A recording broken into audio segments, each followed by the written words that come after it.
ఒకప్పుడు ప్రపంచం నుంచి టెక్నాలజీని దిగుమతి చేసుకునే భారత్ ఇప్పుడు తన యూపీఐ టెక్నాలజీని ప్రపంచవ్యాప్తంగా ఎగుమతి చేస్తోంది.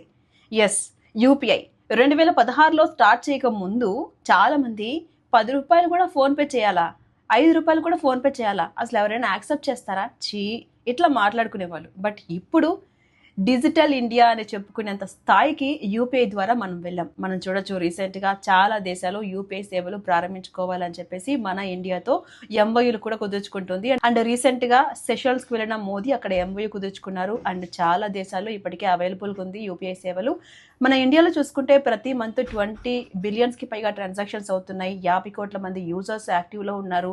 6.5 కోట్ల మంది వ్యాపారులు యూపీఐ ద్వారా అమౌంట్ ని తీసుకుంటూ ఉన్నారు. రీసెంట్ గా గ్రీస్ లో కూడా యూపీఐ సిస్టమ్ స్టార్ట్ చేశారంటే ప్రపంచవ్యాప్తంగా మన యూపీఐ టెక్నాలజీ ఏ రేంజ్ లో విస్తరిస్తుందో మనం చూస్తూ ఉన్నాం. అండ్ రాబోయే రోజుల్లో మిగతా దేశాలకి కూడా యూపీఐ సేవలు వెళ్లే అవకాశం ఉంది. మొత్తంగా చూసుకుంటే భారత్ ఇప్పుడు టెక్నాలజీని ఇంపోర్ట్ చేసుకునే దేశం కాదు, టెక్నాలజీని ఎక్స్పోర్ట్ చేసే దేశంగా నిలవబోతోంది.